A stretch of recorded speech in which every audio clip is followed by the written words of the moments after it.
In this recording, we look at Bhagavad Gita, chapter 1, verse 43. Doshaire kulagnanam varna sankara karakaihi utsajante jati dharma kula dharmascha shashvataha. And again, Doshaire kulagnanam varna sankara karakaihi Utsadyante jati dharma kula dharmascha shashvataha. So we have the instrumental plural here, the dosha, meaning a wrong or a fault or a vice. Instrumental plural, doshaihi. And here we have doshairetaihe. You can put etair doshai or doshairetai. You can say either in Sanskrit. So by these wrongs, etat singular, etaihe instrumental plural, etair doshai or doshairetai. By these wrongs or vices or faults of the kula killers, of the family killers. So this is the genitive plural here, kula gnanam. So it's by these faults of the family killers, that is the faults, wrongs committed by the family killers. Varna sankara karakaya. Karaka, from again our root kri, to make or do. Karaka is an agent noun or an agent adjective, meaning somebody who does, a doer, a thing or a person that does. Here I treat it as an adjective qualifying the kulagnana. The kulagnana, plural, who are the karaka, are the doers of varna sankara, these doers of literally caste admixing. So by these faults of the caste admixture causing family killers, so caste admixture causing varna sankara karaka, so by these faults of the caste admixture causing family killers,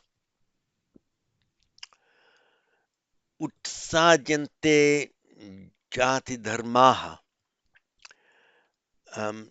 Now we have the root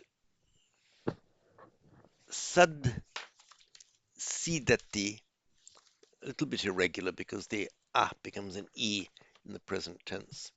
Let me give you, let me call up. Here we are. Oops.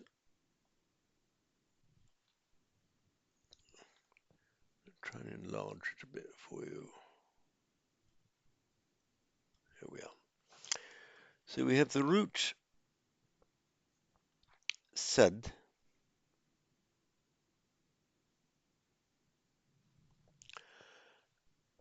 cognate with Latin sedere, to sit down, and with our English words sit and seat and saddle and all of those, it's that same root. It makes a causative form by lengthening the out. So sadayati means literally to cause to sit down, to make somebody sit down. Now, ut, sad also means not to mean sitting, but to be firmly in place. Now, ut here means up or out. So utsadayati literally means to out seat, to remove something from it. You could also say to uproot it, to unseat it. That's the meaning of this word here. So, and it's the passive now. So they uproot these family dharmas. They uproot, or they literally upseat. Would be utsadayanti. Utsadayanti. This is the passive. Oops. Now the passive of this is a class 10 verb. Now, active form utsadayati. If you want to make a passive, and the same applies right across all class 10s, so very easy to remember, you take off the ayati ending and put the familiar passive insert ya. So utsadyate. So active utsadayati, he, she, it, uproots, unseats, literally upseats. Passive utsadyate, it is uprooted, unseated. And here it's the plural, which is why we have utsadyante. So utsadyante, they are upseated, they are uprooted. What are uprooted? Jhati dharma, kula dharmascha shashvata. So shashvata,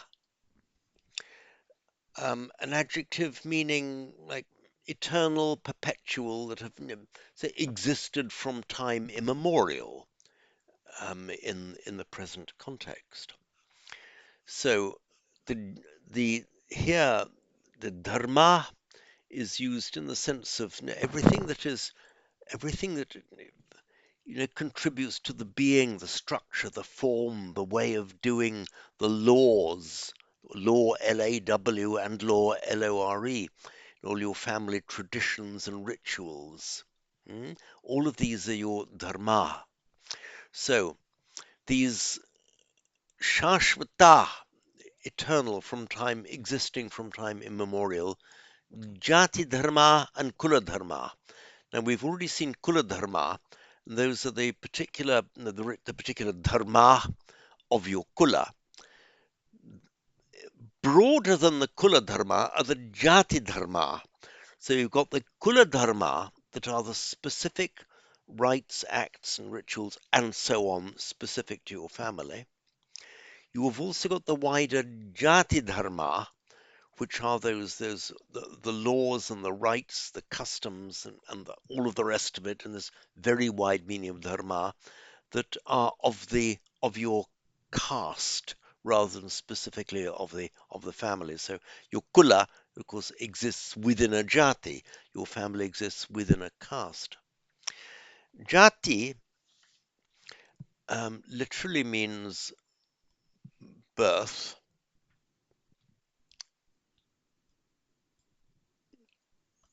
There we are.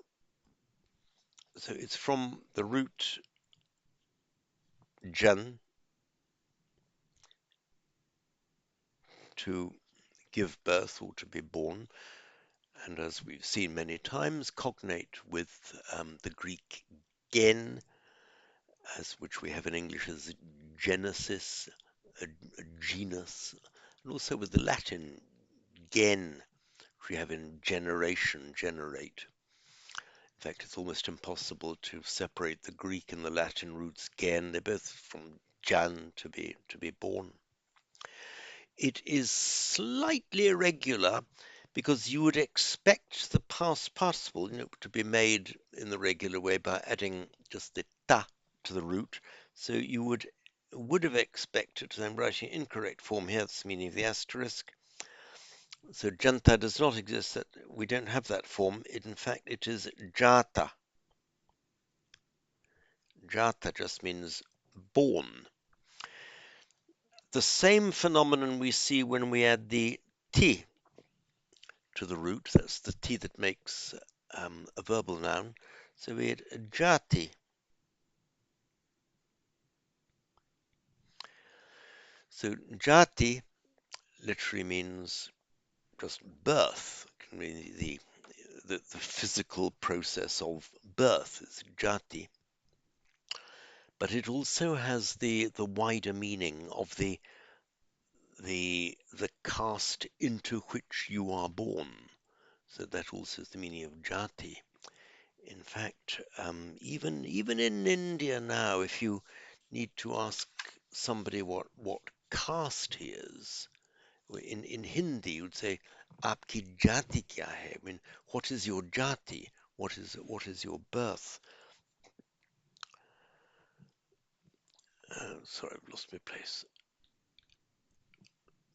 Here we are. So the dharma of the jati and the dharma of the kula, shashvata, these that have existed from time immemorial, utsadyante, are uprooted, unseated, effectively lost. How have I described it here? Are banished, made to disappear. Okay, are banished, made to disappear, fine.